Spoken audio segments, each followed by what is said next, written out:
Hello, students. Once again, I welcome you all on this platform. So, students, in standard 12th physics, chapter number 3, that is current electricity, we have completed 2 video lectures. Clear? आप सभी लोगों ने अच्छी तरह से देख लिए होंगे और जिसने भी मेरे आगे के 2 लेक्चर्स फिजिक्स पे चैप्टर 3 पे स्टैंडर्ड 12th के लिए जो कोई स्टूडेंट ने ये वीडियो लेक्चर्स नहीं देखे हैं तो प्लीज उसको देख लो, फिर कंटिन्यू आगे करेंगे। डायरेक्टली वीडियोस बीच में से देखोगे then it will not be easy for you. ठीक है? And I also hope that कि आपको अच्छी तरह से एजुकेशन मिल रहा होगा श्री कोचिंग क्लासेस के वीडियो थ्रू, और हो सके तो अपने ज्यादा से ज्यादा फ्रेंड्स को शेयर कीजिए ताकि वो लोग भी घर से इसका बेनिफिट ले पाए, घर से वो उसकी पढ़ाई बिगड़े नहीं। Clear? Time waste no. Okay students, तो अब तक हमने जो 2 वीडियो लेक्चर्स देखे हैं, क्लियर, प्रिपेयर किए हैं, उसमें हमने बहुत सारे कॉन्सेप्ट्स डिस्कस किए थे, जैसे electricity in conductors, then what is electric current, electric charge, electric field. ये सब शॉर्ट शॉर्ट इंट्रोडक्शन हमने पढ़ लिया था regarding the subject, regarding the chapter that is electricity. ठीक है? तो चलो आज हम ये चैप्टर 3 का part number 3, third video lecture discuss करते हैं। तो बेसिकली आज का हमारा फर्स्ट टॉपिक है, as you can see on the board, Ohm's law. Clear? 10th standard में अच्छी तरह से पढ़ा ही होगा। चलो फिर से थोड़ा रिवाइज कर लेते हैं, what is ohms law. So first thing, it was invented by the physicist G.S. Ohm, George Simon Ohm. In which year? In 1828. Very important law, I say, I must say very important law in the field of electricity. अगर electricity अच्छी तरह से पढ़ना है deep में तो Ohm's law तो आपको आना ही चाहिए। सो चलो देखते हैं व्हाट इज ओम्स लॉ। उसका वेरी इंपॉर्टेंट सेंटेंस वो अच्छी तरह से आपको आना ही चाहिए। The potential difference that is V, the potential difference V across the ends of given metallic wire in electric circuit is directly proportional to the current flowing through it. Very simple। दो चीजें हमें दिमाग में रखनी है, electric potential that is V, voltage पढ़ गए हो 10th स्टैंडर्ड में, और दूसरा electric current that is I। अब पोटेंशियल डिफरेंस क्या है? नथिंग। देख लो, सिंपल, एक वायर है सपोज, उसको बैटरी के साथ कनेक्ट किया, पॉजिटिव एंड नेगेटिव। तो हमें पढ़ा था इसके पहले इंट्रोडक्शन में कि इसमें फ्री इलेक्ट्रॉन्स होंगे कंडक्टर में, वो कब मूवमेंट करेंगे? वैसे तो स्टडी होंगे, बट मूवमेंट कब करेंगे? जब उसको दोनों एंड कनेक्ट करो, किसके साथ? इलेक्ट्रिक फील्ड उसको प्रोवाइड करो। इलेक्ट्रिक फील्ड कैसे प्रोवाइड करोगे? With the help of battery. तो बैटरी का कनेक्शन दे दो, एक तरफ पॉजिटिव एक तरफ नेगेटिव। तो क्या होगा? ये दोनों टर्मिनल से इसके बीच कुछ एनर्जी का गैप होगा, मतलब कोई भी एक टर्मिनल की एनर्जी ज्यादा होगी, दूसरे टर्मिनल की एनर्जी कम होगी। ये एनर्जी जो गैप है उसी को हम बोलते हैं पोटेंशियल डिफरेंस। पोटेंशियल यानी एनर्जी, उसकी कैपेसिटी। जैसे सिंपल है, एक स्ट्रेट मैंने पाइप रख दिया है, उसमें से पानी इधर से फ्लो कर रहा हूँ, तो इधर से पानी निकलेगा? नहीं निकलेगा। क्यों? क्योंकि पाइप एकदम हॉरिजॉन्टल है। पानी आपको फ्लो करवाना है तो क्या करोगे? वो पाइप को ऐसे रख दो, सिंपल, ऐसे रख दोगे तो ग्रेविटी की वजह से पानी ऐसे फ्लो होगा। तो क्यों पानी फ्लो हुआ? क्योंकि ये वाला जो एंड है उसकी हाइट ज्यादा है, ये वाला एंड है उसकी हाइट कम है, हाइट का गैप आ गया। हाई हाइट से लो हाइट में पानी फ्लो होता है ना, वो हम पढ़े। तो सेम वे में अगर इलेक्ट्रॉन उसको फ्लो होना है चार्जेस को, तो एक तरफ ज्यादा एनर्जी चाहिए, दूसरी तरफ कम, तो वो उसी को बोलते हैं पोटेंशियल डिफरेंस। तो वो पोटेंशियल डिफरेंस कौन प्रोवाइड करता है? हमें बैटरी। इसीलिए तो हम बैटरी कनेक्ट करते हैं। बैटरी कनेक्ट करोगे, पोटेंशियल डिफरेंस मिलेगा, पोटेंशियल डिफरेंस मिलेगा तो इलेक्ट्रॉन्स फ्लो होंगे, मतलब इलेक्ट्रिक करंट प्रोड्यूस होगा सर्किट में। क्लियर हुआ what is potential difference? Okay, so simple सा है, potential difference that is V, और you can say voltage of battery. हम बोलते हैं ना इतने वोल्ट की बैटरी, उसी को पोटेंशियल डिफरेंस बोलते हैं। Potential difference V is directly proportional to current that is I. Simple, clear? So V is directly proportional to I, as you can see on board. अब डायरेक्ट प्रोपोर्शन की sign हटानी है, maths में पढ़ गए हो तो एक उसकी जगह पे इक्वल साइन लेके आते हैं। क्लियर? बट डायरेक्ट प्रोपोर्शन की जगह पे इक्वल टू की साइन ऐसे नहीं आती, तो एक बीच में कांस्टेंट लगाना पड़ता है, तो वही हमारा कांस्टेंट है R। Clear? So V as it is, proportion की साइन पे equal, I as it is, और एक कांस्टेंट है हमारा दैट इज R, और वही R को हम बोलते हैं रेजिस्टेंस। वो भी आपको पता ही होगा व्हाट इज रेजिस्टेंस। देखो सिंपल बता दूं, मान लो एक सर्किट है ऐसे, पॉजिटिव नेगेटिव, उसमें बल्ब कनेक्ट किया है कि मान लो अब इधर से कितना करंट फ्लो हो रहा है, simple suppose 2 ampere current flow हो रहा है, ठीक है। तो करंट कहाँ से पास होगा, बल्ब में से। अब बल्ब में क्या होगा, उसका खुद का रेजिस्टेंस होगा। कोई भी वायर होता है, कोई भी इलेक्ट्रिकल इक्विपमेंट, उसमें रेजिस्टेंस होता ही है। बहुत ज्यादा भी हो सकता है, बहुत कम भी हो सकता है, बट रेजिस्टेंस होगा तो कंपलसरी। रेजिस्टेंस क्या करेगा, रेजिस्टेंस का नाम पे से ही पता चल जा रहा है, it will resist the current. वो करंट को रेजिस्ट करेगा, मतलब करंट को वेस्ट करेगा। तो इसका मतलब ये हुआ, इधर से कितनी एनर्जी जा रही थी, 2 एम्पियर करंट फ्लो हो रहा था, तो ये रेजिस्टेंस में से करंट फ्लो होकर इधर 2 एम्पियर नहीं निकलेगा। सपोज इधर 1.9 एम्पियर करंट बाहर निकला, मतलब एनर्जी कम हो गई। तो रेजिस्टेंस क्या करेगा, एनर्जी कम करेगा। और कौन से फॉर्म में वो एनर्जी बाहर निकलेगी, in the form of heat. Clear, वो भी पढ़ गए होगे 10th स्टैंडर्ड में। इसलिए तो तुम लोग देखते हो, हम लोगों ने ज्यादा देर इक्विपमेंट ऑन रखे, मान लो हमारा बल्ब या फैन चल रहा है, ज्यादा देर तक चला तो वो कैसा हो जाएगा, गर्म हो जाएगा। क्यों गर्म हो जाता है, हॉट क्यों हो जाता है उसका टेम्परेचर, क्यों, क्योंकि कंटिन्यूअसली करंट फ्लो होता रहता है। करंट फ्लो होता रहता है तो रेजिस्टेंस लगेगा, रेजिस्टेंस लगेगा तो एनर्जी कौन से फॉर्म में डिसिपेट होगी, in the form of heat. मतलब इक्विपमेंट्स हमारे हॉट हो जाते हैं, गर्म हो जाते हैं। क्लियर, रेजिस्टेंस पता चला, it will obstruct the current, current को वो स्टॉप करेगा, वेस्ट फॉर्म में उसको निकाल देगा, हीट के फॉर्म में। चलो इतना क्लियर हो गया। सो ये हमारा कांस्टेंट कौन है, रेजिस्टेंस, और सारे मटेरियल का रेजिस्टेंस अपना अपना फिक्स्ड होता है, ठीक है। दूसरी बात, SI unit of resistance most important is ohm, उसका सिंबल याद रख लेना, और it is called omega. Clear, unit of resistance is ohm और omega. Next very important thing, resistance R depends on, किस पे डिपेंड करता है, मटेरियल ऑफ कंडक्टर। वो जो वायर है उसका मटेरियल कौन सा है, कॉपर का है, सिल्वर का है, किसका मटेरियल है, एल्यूमिनियम का है। नेक्स्ट, इट्स डायमेंशंस, डायमेंशन मतलब उसकी लेंथ कितनी है, उसकी ब्रेथ कितनी है, उसका एरिया कितना है, उस पे मोस्ट इंपॉर्टेंट डिपेंड करता है। नेक्स्ट हमारा टॉपिक इसके ऊपर है, clear, how does it depend. And last also on the temperature, this is also very important, इसके हमें सम्स देखने नेक्स्ट आगे कॉन्सेप्ट्स में। क्लियर, रेजिस्टेंस किस पे डिपेंड करता है, मटेरियल, डायमेंशन एंड टेम्परेचर। चलो इतना क्लियर हो गया, ओम्स लॉ, ठीक है। दूसरी बात, अगर आप ग्राफ प्लॉट करोगे, ठीक है, किसका ग्राफ प्लॉट करना है ओम्स लॉ के लिए, V that is voltage versus I current. So y axis पे वोल्टेज ले लो और x एक्सिस पे करंट ले लो। एक्सपेरिमेंट करोगे थोड़े बहुत लैब में तो आपको ग्राफ कैसा मिलेगा, देखो ओरिजिन से स्टार्ट होगा, ठीक है। मान लो इधर 1 ampere, suppose 2 ampere, 3 ampere, 4 ampere current, और मान लो इधर 2, देन 4, देन 6, 8। ये मैं ऐसे डेटा दे रहा हूँ, कोई भी डेटा आ सकता है। तो 1, जब आपका करंट 1 एम्पियर होगा तब वोल्टेज मान लो 2 वोल्टेज है, ठीक है। फिर आगे जाओगे, अब करंट बढ़ा दोगे या वोल्टेज बढ़ा दोगे, मान लो बैटरी बैटरी ज्यादा कनेक्ट करती है हाई वोल्टेज की, तो अब मान लो वोल्टेज आपका कितना है, योर वोल्टेज इज 4 वोल्ट, तब आपका करंट कितना मिलेगा, 2 एम्पियर। जब वोल्टेज और बढ़ाया, 6 वोल्ट कर दिया, तब करंट कितना मिलेगा, 3 एम्पियर। जब वोल्टेज 8 वोल्ट कर दिया, ठीक है, आपने 8 वोल्ट, तब करंट कितना मिलेगा, 4 एम्पियर। तो इसका ग्राफ प्लॉट करो, ये सारे पॉइंट्स को ज्वाइन करो, ग्राफ प्लॉट करोगे तो देख लो कैसा ग्राफ मिलेगा। ओरिजिन से स्टार्ट होगा और ऐसा एकदम स्ट्रेट ग्राफ मिलेगा। This is the basic idea of Ohm's law. कभी भी आप लोग V वर्सेस I का ग्राफ प्लॉट करोगे, then you will get a straight line. Straight line क्या दिखाएगी, जैसे जैसे करंट इंक्रीज हो रहा है वैसे वैसे वोल्टेज भी इंक्रीज हो रहा है। This is the main concept of Ohm's law. Clear, V is directly proportional to I, मतलब अगर करंट इंक्रीज होगा तो वोल्टेज भी इंक्रीज होगा, या ऑपोजिट, अगर वोल्टेज इंक्रीज होगा तो करंट भी इंक्रीज होगा, कंपलसरी मोस्ट ऑफ केसेस में। बट बहुत सारे इतने मटेरियल्स हैं जिसमें ये ग्राफ फॉलो फॉलो नहीं हो रहा है, वो एक्सेप्शन है, वो लिमिटेशन है ओम्स लॉ का, वो भी हम आगे पढ़ेंगे।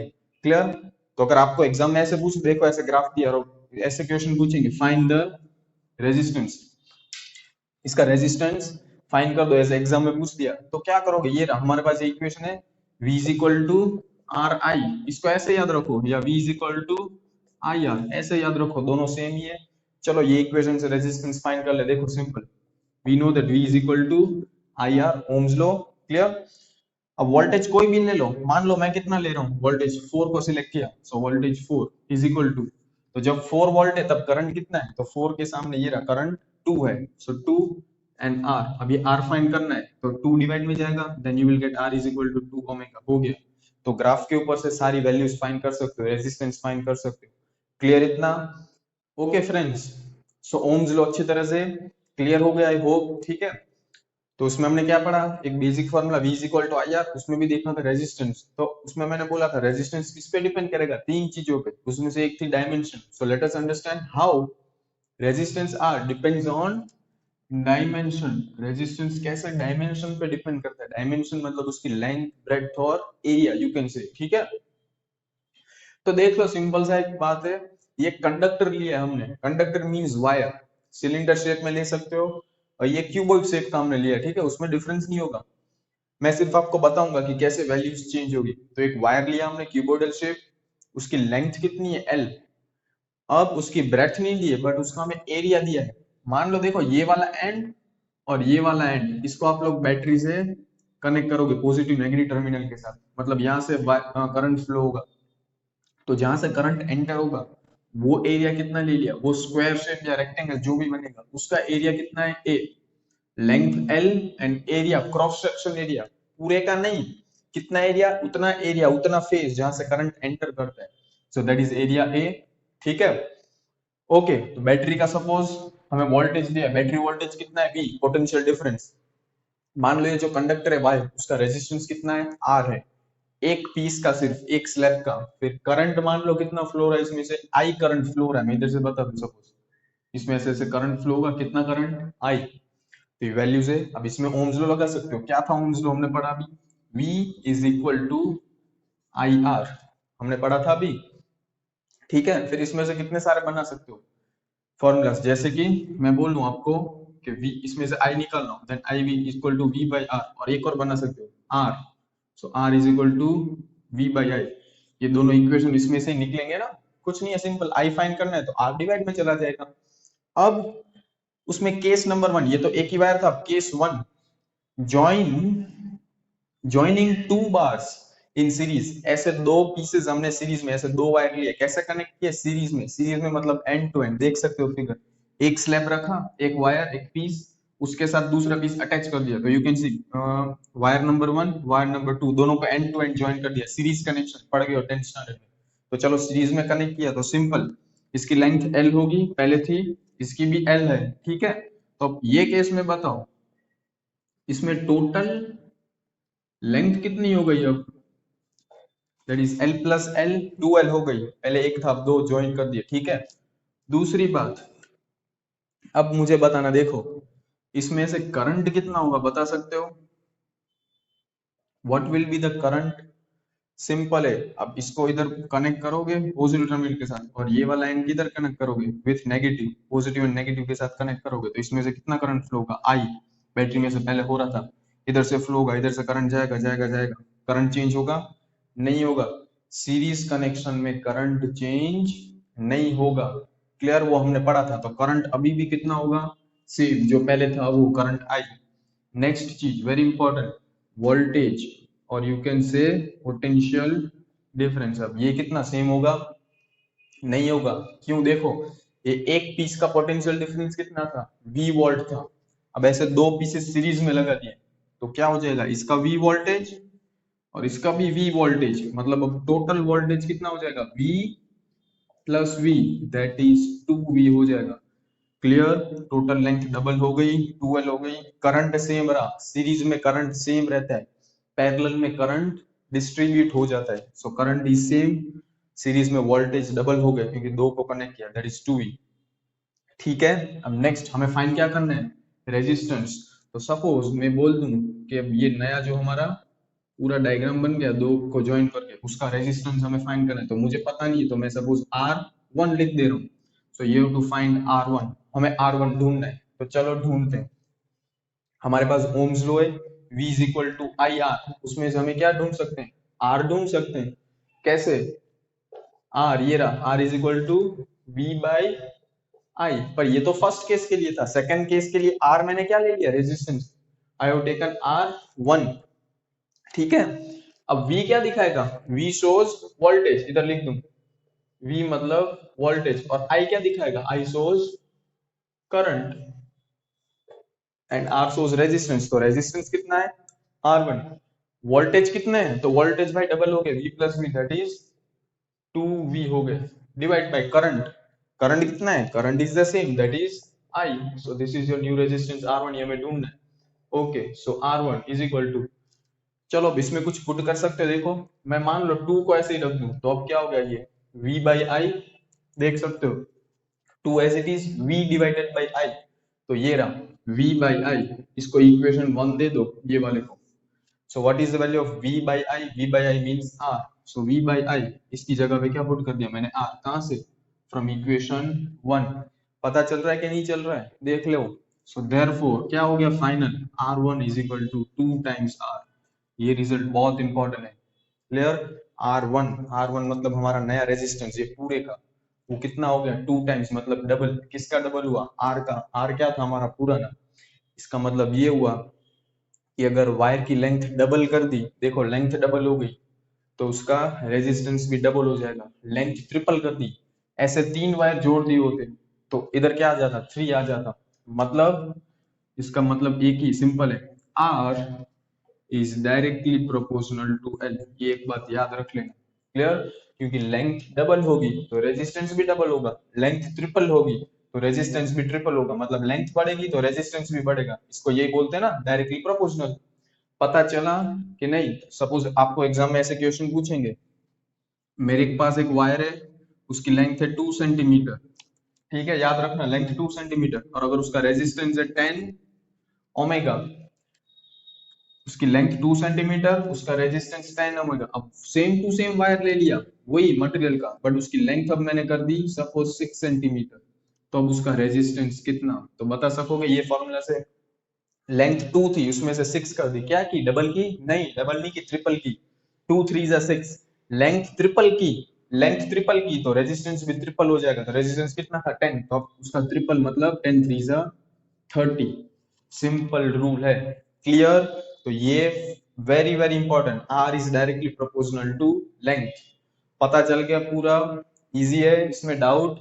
ओके ओके फ्रेंड्स, तो केस 1 क्लियर हो गया। केस 1 में क्या किया था, दोनों वायर को एंड टू एंड ज्वाइन किया था, तो उसमें से क्या रिजल्ट मिला, R is directly proportional to L that is length.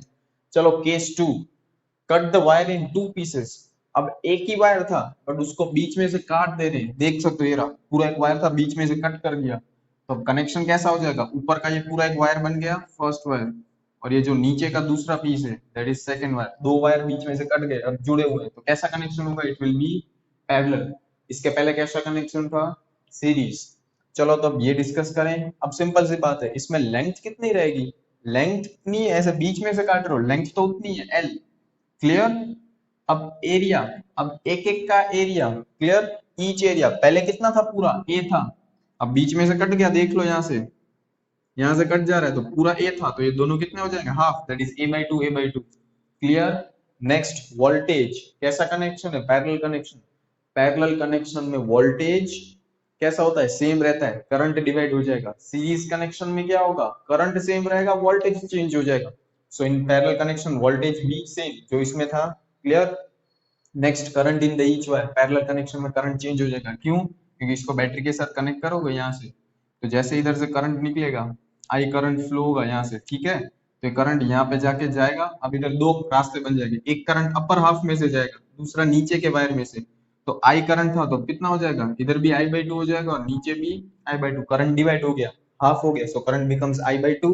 And last ये पूरा जो सिस्टम है इसका रेजिस्टेंस हम लोग मान ले R2, तो हमें ये R2 ढूंढना है, ठीक है, रेजिस्टेंस। चलो ओम्स लॉ से हमें क्या पता है, ये रहा Ohm's law, V is equal to IR, V means voltage, I means current and multiply R means resistance। resistance हमने कितना लिया, R2, so R2। अब हमें यही ढूंढना है R2, तो मल्टीप्लाई, तो करंट उधर लेके जाओ तो divide, so R2 is equal to voltage upon current, clear।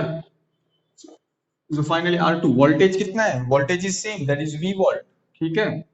whole divide current, what is the value of current in each wire, I/2, so I divided by 2। अब मैथ्स में पढ़ गए हो, ये डिवाइड का डिवाइड है वो ऊपर चला जाएगा V के साथ, so finally R2 is equal to 2V upon I, clear.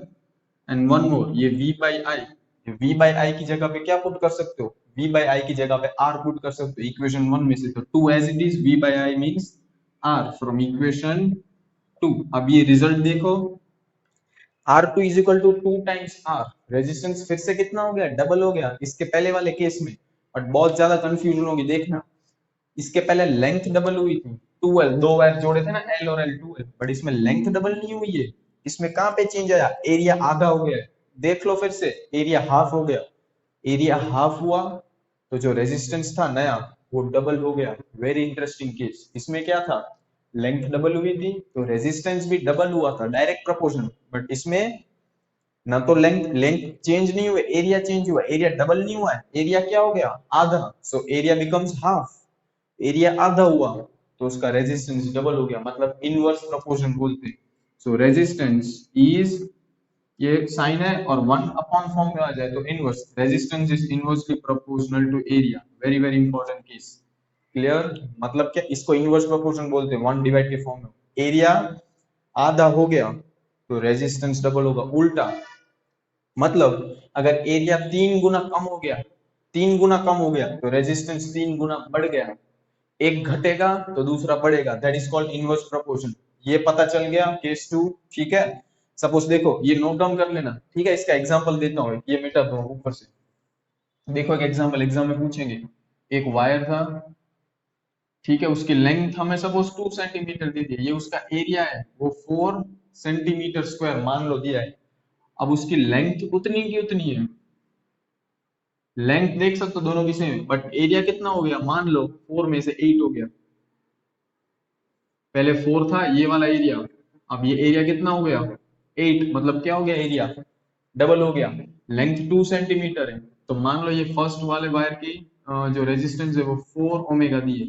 तो क्वेश्चन पूछेंगे ये R2 सेकंड वायर की रेजिस्टेंस कितनी, तो सिंपल है, एरिया कितना हुआ, डबल हुआ कि घटा।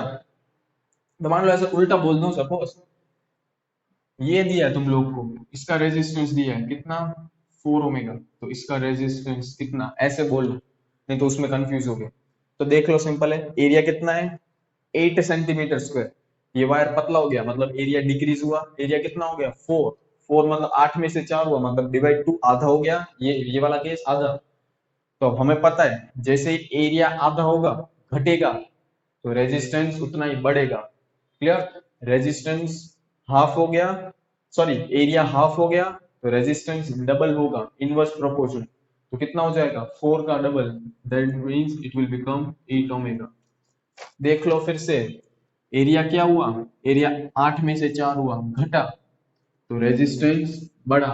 और कैसे बढ़ा, डबल के फॉर्म में, एरिया आधा हो गया तो रेजिस्टेंस डबल हो गया। या ये ना समझ में आए तो चलो ये ऐसे बता दो, सपोज कि इसका 12 सेंटीमीटर स्क्वायर था एरिया और उसमें से 4 हो गया, तो कितना घटा, 12 में से 4, कितना गुना घटा, तो 3 गुना ना, क्योंकि 4 3 सा 12, सो 12 बाय 3 दैट इज 4, 3 गुना कम हुआ, एरिया 3 गुना कम हुआ तो रेजिस्टेंस 3 गुना ज्यादा होगा। तो इसका रेजिस्टेंस 3 गुना ज्यादा, यानी 4 3 सा 12 ओमेगा होगा।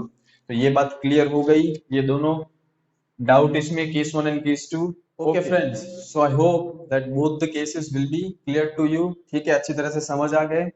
केस नंबर 1 क्या था, that resistance is directly proportional to length।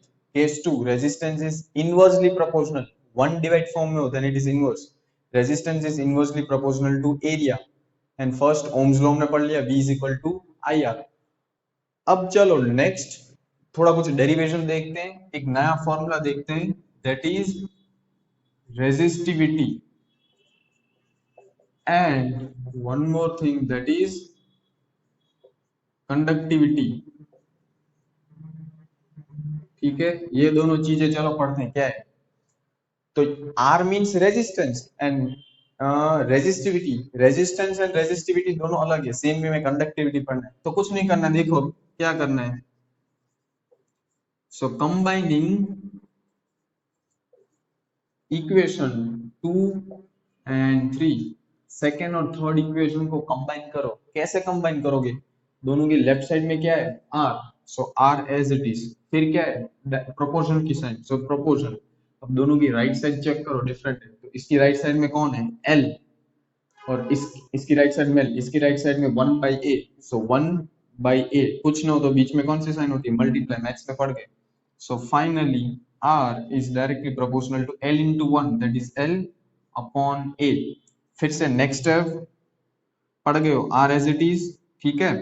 अब ये प्रोपोर्शन की साइन हटानी है, उसकी जगह पे मैंने क्या लगा दिया, इज इक्वल टू। तो प्रोपोर्शन की साइन हटाई, इज इक्वल टू लगाया, तो क्या लगाते, constant l by a as it is, वो सेम टू सेम ऐसे ही रहेगा। एक कांस्टेंट लगाना है, that constant is rho. So final formula r is equal to rho l by a। Very very important, clear. वो प्रोपोर्शन कौन है, rho, and rho is called resistivity. Clear, ये जो हमारा टॉपिक था, रेजिस्टिविटी मींस रो। ये रो को क्या बोलेंगे, रेजिस्टिविटी। नेक्स्ट थिंग, इसका यूनिट फाइंड करते चलो। So we know that r is equal to rho l by A, तो मुझे इसका ऐसा यूनिट फाइंड करना है। सो क्या करूंगा मैं, देख लो। सो रो इज इक्वल टू क्या होगा, r इंटू ए अपॉन एल। अब रेजिस्टेंस, रेजिस्टेंस का यूनिट क्या था, ओमेगा। एरिया, एरिया किस में होगा, मीटर स्क्वायर में, डिवाइड एल, लेंथ किस में होगी, मीटर में। तो इधर मीटर और ऊपर मीटर स्क्वायर, यानी दो बार, तो एक बार कट हो जाएगा तो ऊपर एक बार रह जाएगा। तो finally rho into metre. Very important, बहुत बार क्वेश्चन पूछेंगे। SI unit, clear, SI unit of resistivity that is rho is omega into metre. अच्छी तरह से याद रख लेना, रेजिस्टेंस का यूनिट ओमेगा था, बट रेजिस्टिविटी का ओमेगा इनटू मीटर। डाउट, ये पूरा डेरिवेशन किया। चलो नेक्स्ट थिंग, अब कंडक्टिविटी फाइंड करते हैं, ठीक है। Okay, now from first equation we know that v is equal to I R, ठीक है, हमने पढ़ा अभी Ohm's law. So v is equal to I as it is r। अब r की जगह पे क्या पढ़ा, ये रहा इक्वेशन नंबर, सपोज इसको 4 दे दो, equation 4, r is equal to rho l by a। तो r की जगह पे rho l upon a। From which equation, from equation 4, देख सकते हो वैल्यू पुट की।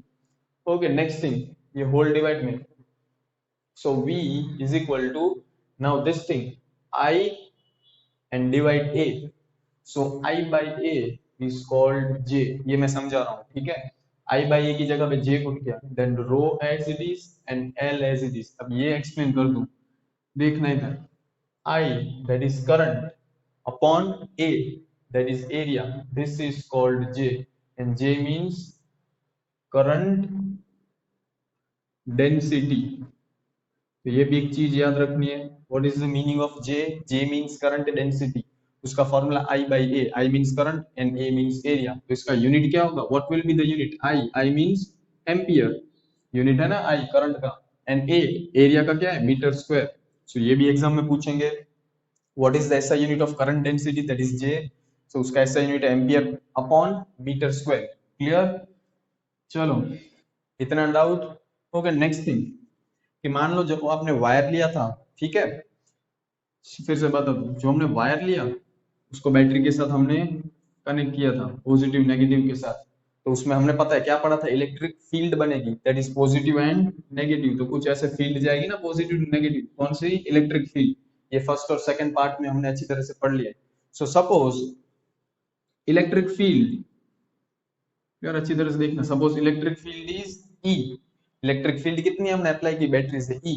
And suppose the length of this wire is L। ये जो वायर लिया उसकी लेंथ कितनी ले ली हमने, L। Then very important thing, voltage of battery that is V। Battery कितने वोल्टेज की होगी, potential difference, then voltage is equal to E into L। Very important formula, formula number 5। क्या याद रखना है, अगर इलेक्ट्रिक फील्ड कितनी है, E, and if the length of conductor is L, then voltage of battery V is equal to PL। तो ये value वहां पे पुट कर दो, किसमें, यहाँ पे। सो V की जगह पे क्या पुट करूंगा, V की जगह पे EL।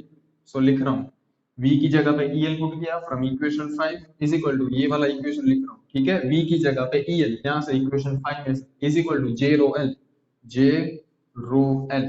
E means electric field, L means length, J means current density, हमने पढ़ा। देन रो मींस रेजिस्टिविटी, वो भी पढ़ गए, एंड L मींस लेंथ। तो दोनों तरफ से लेंथ और length cancel out. So finally electric field E is equal to J into rho. Doubt इसमें? नेक्स्ट स्टेप, ये रो है मल्टीप्लाई में इधर जाने दे रहा हूं, समझना अच्छी तरह से. सो फाइनली क्या हो जाएगा, E, ये रो कहाँ चला जाएगा, डिवाइड में ऐसा चला जाएगा, तो उधर क्या रह जाएगा, J. Okay, final step. तो आप इसको कैसे रिप्रेजेंट करोगे? So J is equal to E, E as it is, ठीक है, मल्टीप्लाई 1 अपॉन रो. ऐसे लिख सकता हूँ कि नहीं लिख सकता हूँ? ये लेफ्ट हैंड साइड को E as it is numerator multiply, rho divide में था तो ऐसे लिख सकता हूँ 1 बाय रो. क्यों? क्योंकि E into one, E into one means E ऐसे ही होगा. ठीक है, डाउट इसमें? So final step, J is equal to E as it is, ये जो हमारा है 1 by rho, 1 upon rho is called sigma and this sigma is called conductivity. Very important. Clear? Resistivity मतलब क्या था, रो. Resistivity means रो था, ठीक है. Resistivity means रो, तब उसका उल्टा, उल्टा मतलब 1 by रो. रो रेजिस्टिविटी, तो उसका उल्टा करो, रेजिस्टिविटी का उल्टा conductivity, that is sigma. Doubt? समझ सकते हो अच्छी तरह से? रो मींस रेजिस्टिविटी, उसको अपॉन में लेके 1 upon rho is equal to conductivity. या ऐसे बोल सकते हो कि 1 by sigma, 1 by sigma, sigma means conductivity, तो 1 बाय सिग्मा मतलब उसका उल्टा, देन इट इज रेजिस्टिविटी. कैसे भी याद रखो, ये या ये दोनों सेम ही होगा. तो पूरा पता चल गया डेफिनेशन, ठीक है. तो इसका यूनिट क्या था, रेजिस्टिविटी का ओमेगा मीटर था रेजिस्टिविटी का. तो कंडक्टिविटी सिग्मा का क्या होगा, उसका ऑपोजिट हो जाएगा, रो सिग्मा उसका इनवर्स, या ऐसा लिख सकते हो 1 अपॉन रो सिग्मा, दोनों सेम ही हुए. डाउट? पूरा डेरिवेशन अच्छी तरह से पता चल गया, what is resistivity and what is conductivity. दोनों के फॉर्मूलाज याद रखना. Clear? R is equal to rho L by ये वाला और ये वाला main important formula. Then J, वो भी अच्छी तरह से याद रखना है. ऐसा यूनिट भी वेरी इंपॉर्टेंट, तो ये नोट डाउन करते जाना. क्लियर? वीडियो पोस्ट करके मेरे साथ नोट डाउन कर लो, फिर से वीडियो देख के. Okay friends, so conductivity, resistivity and ohms law clear हो गए अच्छी तरह से. तो आज के वीडियो लेक्चर का last concept, very important concept, that is limitations of Ohm's law. Ohm's law सभी जगह पे वर्क करता है, बट कई ऐसे एग्जांपल्स है जहां पे ओम लॉ फॉलो नहीं होता है, that is V directly proportional to I. कई जगह पे नहीं होगा, तो हमें आज वही देखना है. तो basically there are 3 limitations. Clear? Best example थे, ये क्वेश्चन बहुत इंपॉर्टेंट है, अच्छी तरह से समझना. सो सी फर्स्ट वन, अब आप एक ग्राफ देख सकते हो, दैट इज V. क्लियर? जो वोल्टेज है वो हमने एक्स एक्सिस पे लिया और करंट आई एक्सिस पे ले सकते हो, दोनों ऑपोजिट. क्लियर? Vice versa. अब इसमें देखना क्या, देखो थोड़ा ग्राफ डिस्कस, ग्राफ आप देख लो फिर डिस्कस करते हैं. कि फर्स्ट पॉइंट है the relation between V and I depends on the sign of V. Clear? दूसरा point, if I is the current for certain V, मान लो कि एक पॉइंट है जहां पे वोल्टेज की कुछ वैल्यू होगी, करंट की वैल्यू होगी. मान लो ये वाला पॉइंट देख लो, पॉइंट ए बता दो, ठीक है. पॉइंट ए पे वोल्टेज की वैल्यू कितनी है, सो इट इज 0.2 वोल्टेज है. तब करंट कितना है, देन करंट इज 1.5 एम्पियर. जब वोल्टेज 0.2 है तब करंट 1.5 मिली एम्पियर, सॉरी, ठीक है. Then reversing the direction of V, तो अब इधर 0.2 था तो रिवर्स कर दी, मतलब नेगेटिव साइड कितना लेके, ये रहा -0.2 वोल्टेज.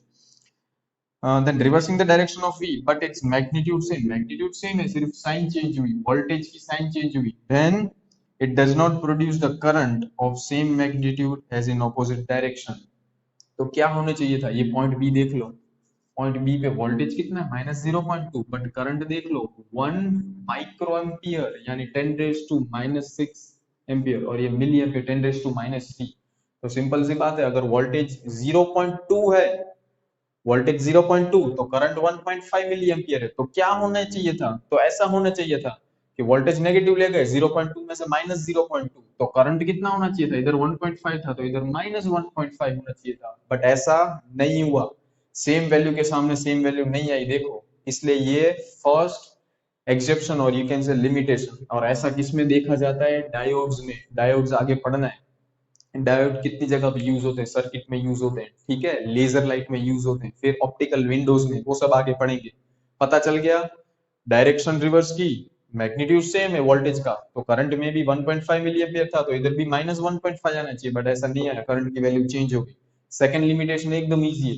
देखो ग्राफ कैसा होना चाहिए, ये ग्राफ सही है कि ये ग्राफ, ऐसा हमने पढ़ा था, ये वाला ग्राफ सही है, बट कोई कोई एग्जांपल ऐसे उसमें ग्राफ थोड़ा कर्व हो जाता है, मतलब v ceases to be proportional to I, v is not completely proportional to I, ceases मतलब हम ऐसा लगता है कि प्रोपोर्शनल है बट एक्चुअली में नहीं होगा, थोड़ा कर्व हो जाएगा। ये भी कई इंस्ट्रूमेंट्स में होता है, कई मशीनरीज में, कई कंडक्टर्स में, ठीक है, सिंपल। लास्ट वेरी इंपॉर्टेंट, अब ये थोड़ा ग्राफ देख लो I वर्सेस V का, ये ग्राफ तो देखो कितना अजीब है, ऐसे जा रहा है फिर इधर से ऐसे कर्व ले गया, ऐसा होता है नहीं होता है।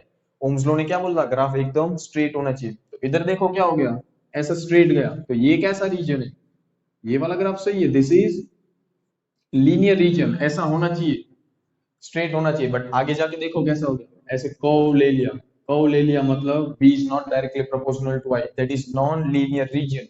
उसके बाद हाईएस्ट पॉइंट पे गया, फिर उधर से नीचे आ रहा है, नीचे आ रहा है तो क्या हो रहा है, नेगेटिव रेजिस्टेंस हो रहा है, इधर पॉजिटिव, ऊपर ऊपर जा रहा था तो पॉजिटिव रेजिस्टेंस, जैसे ही नीचे आया ग्राफ तो नेगेटिव रेजिस्टेंस, और फाइनली फिर से बढ़ने लगा। तो ऐसा कभी ग्राफ होता है कर्व वाला, नहीं होता है, एकदम स्ट्रेट होना चाहिए। तो इसमें क्या हुआ, relation between v and I is not unique, relation unique नहीं है।